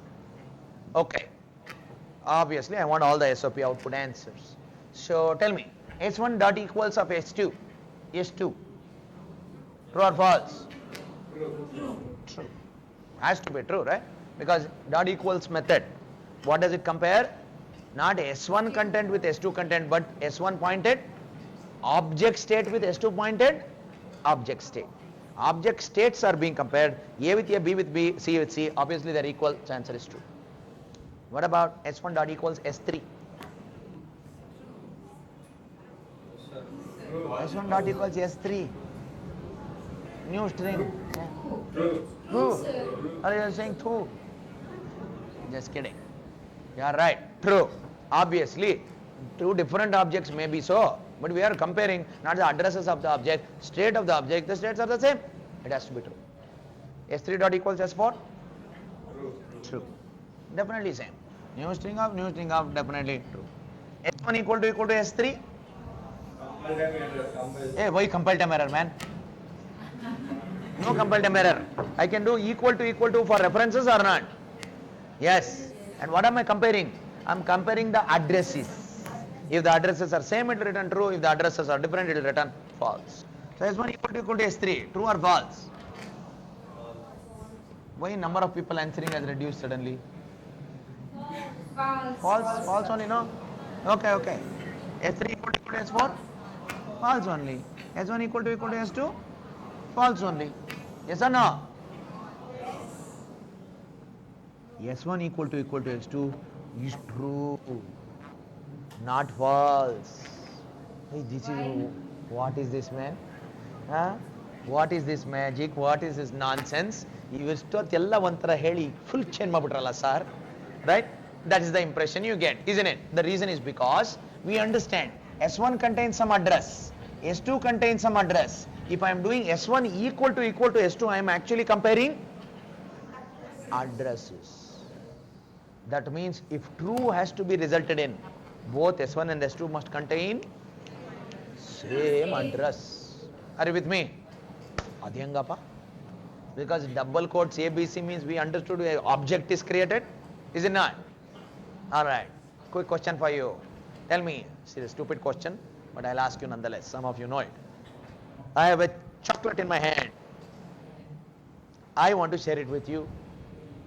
Some of you are saying, Kodi sir, I also want. We don't have it. Okay.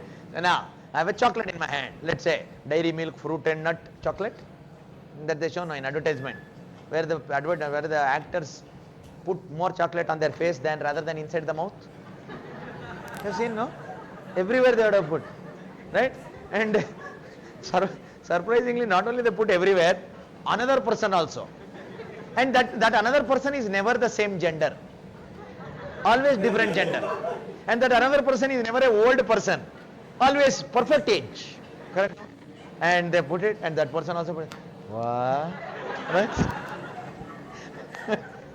And aanko mein ishara ho gaya, is it not? So, yeah, I know, ridiculous. I'm telling you, how much easy it is to con us, I tell you, right? Show something that we like, through that you put an advertisement. Matter simple. Anyway, the advertisement is still fun to watch, but the best advertisement of recent times that you'd have seen, which one? Have you seen? Have you seen or not? I've been practicing to show you, but I'm not able to get it well. Right? Dang it.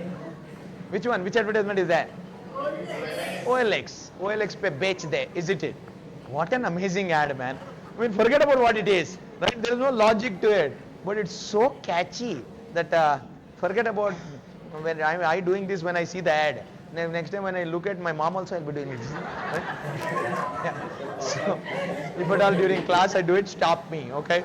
Yeah, it's very addictive. Coming back, I have a chocolate. I have 10-piece chocolate. Now I want to share it with 100 of you guys.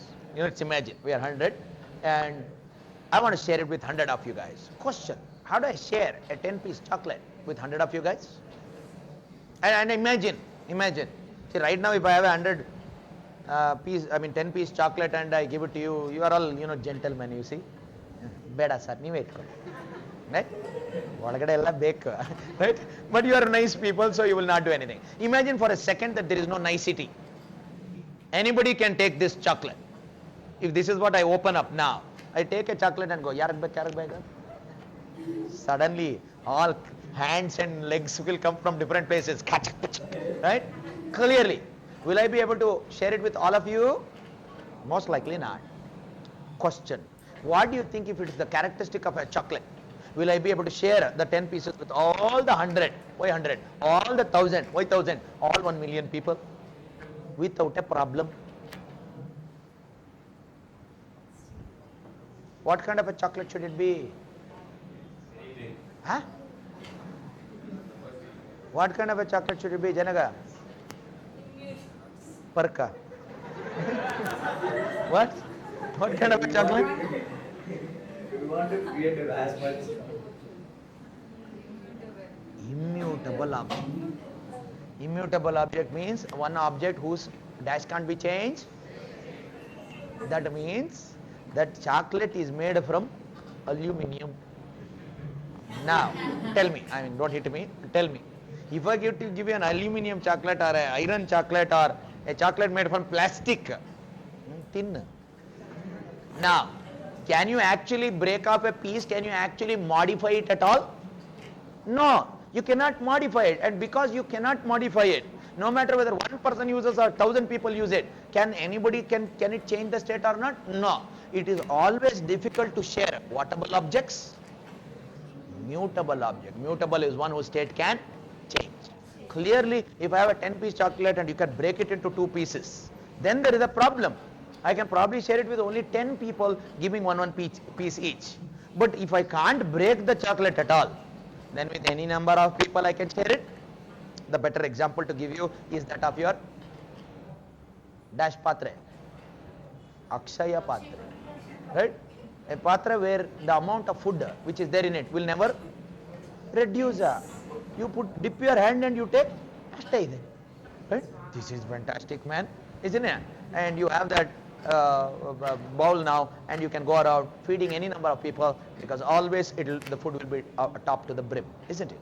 Anyway, that is the advantage of whatever objects, immutable objects. So this is a very important characteristic we are learning. That is, immutable object is one whose state can never be changed, which is the reason why immutable objects can be dashed, shared.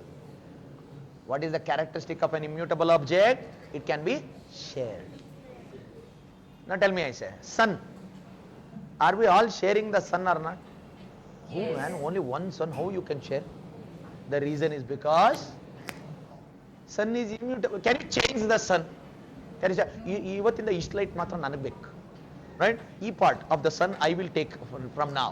I mean, if you could do that clearly, the sun would have vanished, isn't it?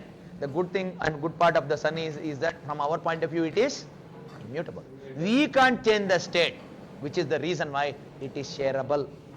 Anything which is immutable has a very important characteristic in that it is shareable. And because strings are immutable, what does JVM do is it optimizes string object creation by sharing it. Are you with me? All right. All right. I have a target to finish in the next 10 minutes. So, how does strings work? How does JVM work with respect to strings? Let me tell you now. So, string S1 equal to ABC. We got to slow-mo this. String S2 is equal to ABC. String S3 is equal to new string of ABC. Again, string S4 is equal to new string of ABC. I'm going to show you now what does the JVM do internally, step by step from here. All string objects are created on the what memory area? Their objects have to be created on the heap memory area, isn't it? So this is your heap memory area. Except that heap memory area has a compartment called as string pool. String pool. So there is a part of your heap called string pool. In fact, it's not really a part of the heap, but it just helps us in understanding. So I mean, it is a part of the heap, but it's actually a part of the string class itself. Let's not make it more complex. So let me quickly tell you how this works, then we will take a break. So string S1 equal to ABC means, what are we creating now? We are creating a string object, but this is a string literal. Now JVM optimizes string literal creation.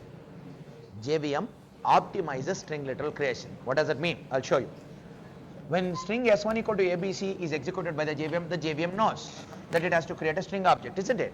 But first, what does the JVM internally do is, it checks whether there is a string with state ABC inside the string pool.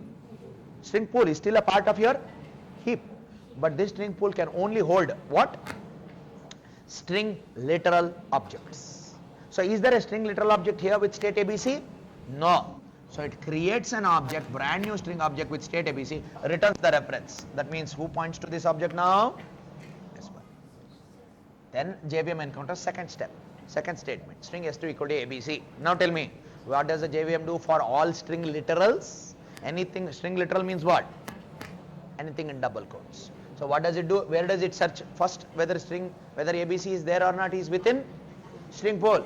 Within string pool, is there already a string object with state ABC or not? That means what will the JVM not do? Create another object, instead return the reference, which means S2 point to now same object. Are you with me? Very, very important understanding, guys. Are you with me? Now, string S3 equal to new string of ABC. Whenever you say new string of ABC, you are explicitly asking the JVM to create a new object. That means every time a new object is created, and where will that be created is outside the pool, because in the pool only what objects are created? String literal objects, which means what will be created? A new is ABC string object, string object with state ABC, and who will point to this? S3. Now string S1 equal to new string of ABC means one more string object is created outside the pool, because you have said new. S4 points to this. Are you with me? Now it is very easy to answer the question. Tell me, SOP, S3 equal to S4? No. False. False. Right? Because the addresses are different. Okay. SOP, S1 equal to S3? False. SOP, S1 dot equals S3? True. Dot equals S3? The dot equals means you are comparing state, state. True or false? True. True. Okay. SOP, S1 equal to S4? False. SOP, S1 equal to S2? True. Are you with me? So the JVM, because the JVM knows strings are implemented as immutables, JVM optimizes string literal creation. Understand this carefully. It's very, very important discussion. So JVM knows that strings are implemented as immutables. And what is the basic tenet and characteristic of immutability? Immutable objects can be shared. Any number of people can access the same immutable object, because nobody can change it anyways. Are you with me? It is like if you have gone to MG Road, there is a big LED screen. Have you seen that big LED screen on MG Road? It shows beautiful advertisements. Very nice. When you are standing in the signal, you can see those advertisements. Sometimes even if there is a go button, we don't want to go. We want to keep watching. Right? Yeah, especially if that comes. Just kidding. So clearly. Now tell me, can you simply flick a remote from your hand and then switch off? Can you change channel there? From us as a user point of view, it is a dashable object, immutable object. So can hundreds of people watch the same screen or not? Not really. No problem, because none of us can modify it, change it. That is the characteristic of immutability. Because the JVM knows this, what does the JVM do? Is for string literals alone. What is a literal? Anything within double quotes. So string literals are on, it optimizes string creation. And how does it optimize string creation? Very simple. All string literals are created as objects within the heap, but in a special area called string pool area.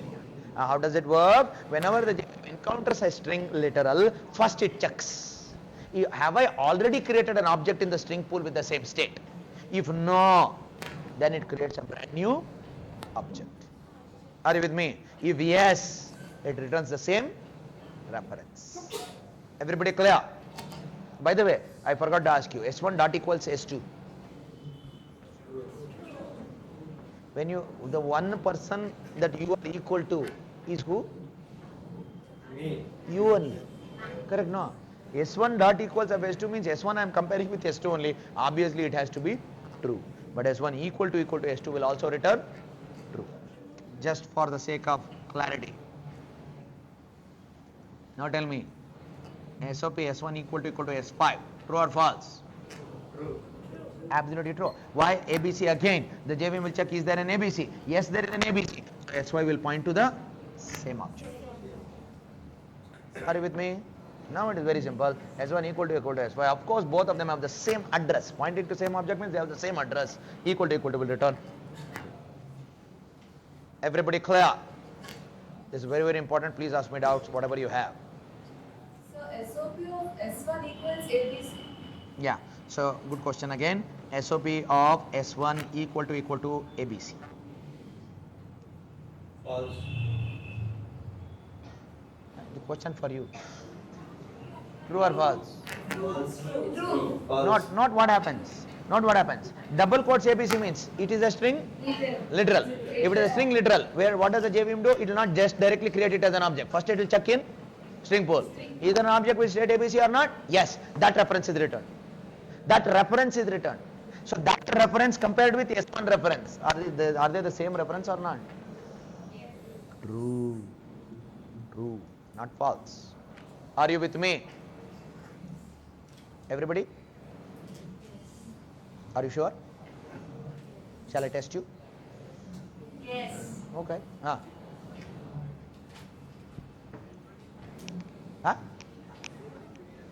When S1 is dereferenced. Okay, important question. When I dereference, okay.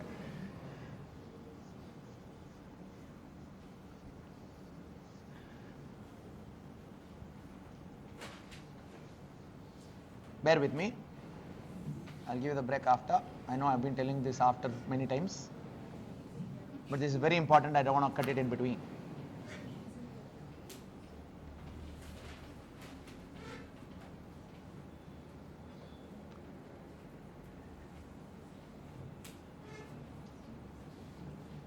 Tell me, how many objects has the JVM created by executing these three statements? Only one, not two. Only one. Are you with me? All the three references S1 to S3 are pointing to which object? Same object. And where is that object? String pool part of your heap. Remember, string pool is also a part of your heap. S1 and S2 and S3 are pointing to. Are you with me? Okay. Now, S1 equal to null.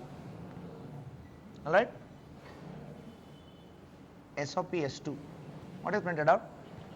ABC. ABC only. Is it still pointing to the same object or not?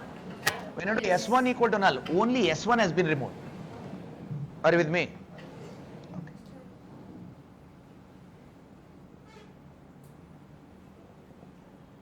Are you with me? What have I done? S2 dereference, S3 dereference. Is this object mean completely dereferenced or not? Yes. Good. Now tell me, string S4 is equal to ABC. Now tell me, when JVM executes this, will it create a new object or not? No.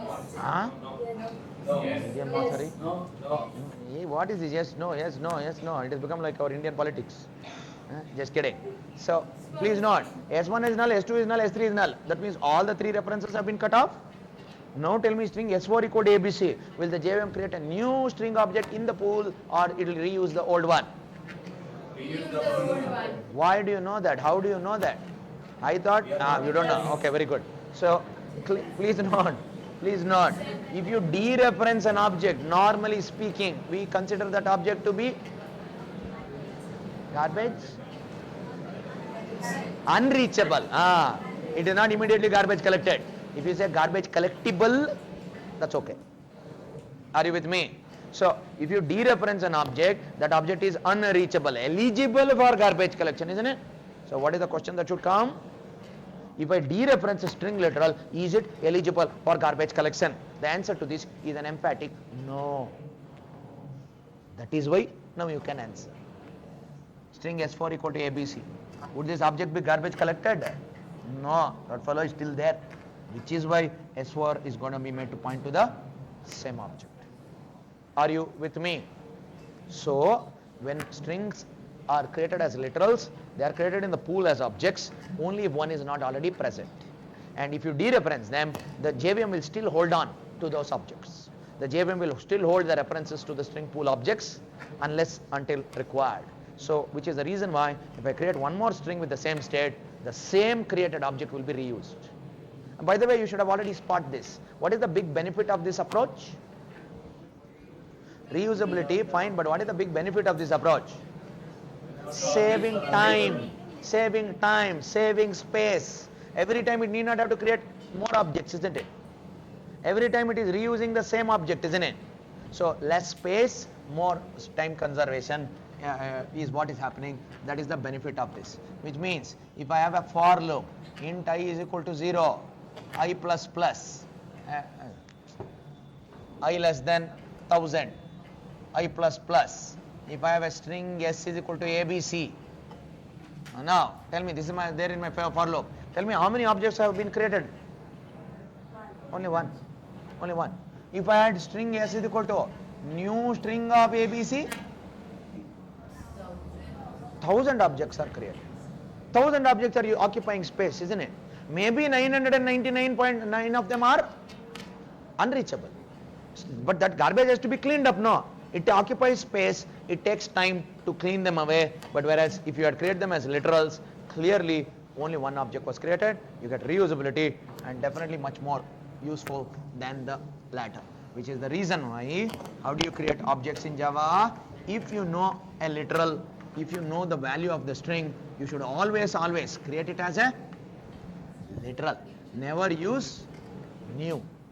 Never use new string of ABC ever. Are you with me? Never use new string of ABC ever, because it unnecessarily creates an extra object. Are you with me? Everybody clear? Yeah.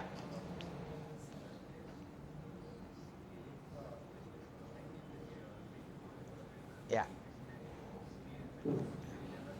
Yeah, the string pool objects are never garbage collected. They are never dereferenced unless the string pool becomes full. If the string pool becomes full, some non-used string literals will be evicted out. Please note, this pool is just for utilization, right? It's for performance improvement that the JVM has created. By default, the JVM does not garbage collect any of the strings in the string pool. However, string pool is also of limited size. So if the entire string pool becomes full, and now we want to create one more string literal, by definition, where should the string literal be created? Is inside the pool. But the pool is full, like Mahalakshmi Layout swimming pool. Have you gone to Mahalakshmi Layout swimming pool? You have not gone to Mahalakshmi Layout swimming pool? Don't ever go. Okay? If you go there on Saturday or Sunday, India population ಎಲ್ಲಿ ಅಂತ ಕೇಳಬೇಡಿ ಅಲ್ಲಿ. For some reason, everybody. I mean, I'm telling you about a 20-year-old story. I went there 20 years ago. All right? Yeah. So, I mean, there is no place. Forget swimming. Swimming. There is no place to get into water. You know, that many people filled with, filled. Only heads you see. You know, depending on how much variety is there on the head, either it's black or bodies, right? So, if at all you go inside, you better be a gym body, all right? Because all people will be dabak, dabak, thapat, rappa, rappa, rapp. You are going to get smashed from every side, right? Horrible, I tell you. If at all the pool becomes full, string pool is full, and now we ask the JVM to create one more string literal. Is there a jaga to create a new string literal? Then, what will the JVM do? Garbage collect or evict. Evict. Which object will it evict? The unreachable string pool object. The reachable ones will not be touched. The unreachable one will be removed, and then the new string literal will be added. But you can take for all practical purposes that the string pool created objects are never garbage collected. Are you with me? Good question. Anything else? Sir, after dereferencing all the addresses, Yeah. like all the references, how the JVM will search on How the what JVM will search is because JVM only has created. The question is important. The string, if I have string S1 is equal to ABC, if I now do S1 equal to null, then I do string S2 equal to ABC. What have we understood? When JVM executes this, does it create a new string object? No. Where does S2 point to is? Wherever S1 was earlier pointing, that object, only it will point to. But the question is, how does JVM do this? The JVM can do this, and only JVM can do this because who is creating the objects is JVM, isn't it? So JVM knows. JVM has pointers to the string pool objects. Our program might not have. JVM has. So the JVM searches. How it searches is a little deeper discussion. We will go into that at a little later time if required, but it's really not required. All right? There is something called interning that happens, but that's not too important for now.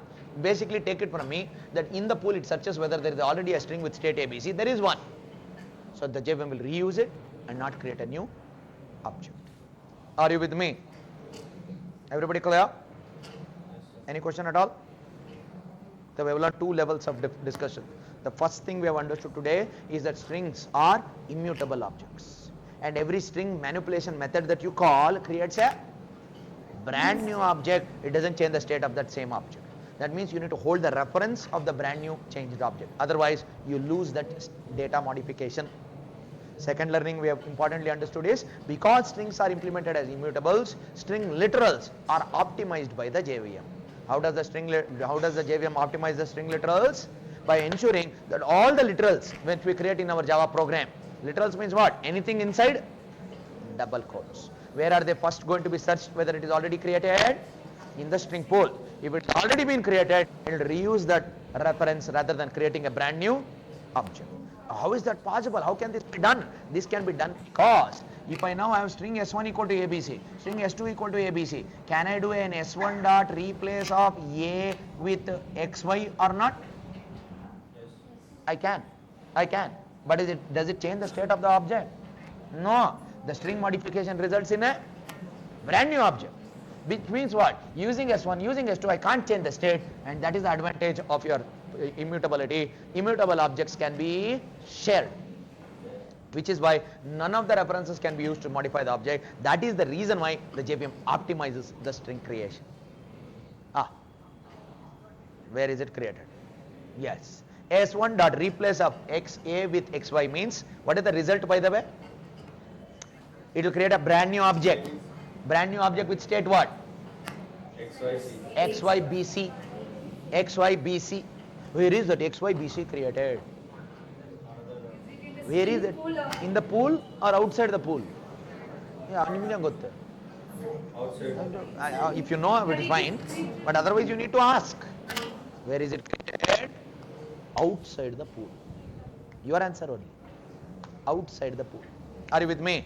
When you do a string modification operation, the resultant new string that is created, it is never created in pool. I already gave you the answer by the way. What is created inside the string pool are only string literals. Any modification operation, any new string which is the result of new string, where is it created? Outside the pool. Are you with me? Good. Still little bit is pending, but I want to give you a break. Please take a 5-minute break. When you're back, I'm going to test by asking you a few questions. Recap everything, then we'll go through the test results, test discussion basically. Thank you.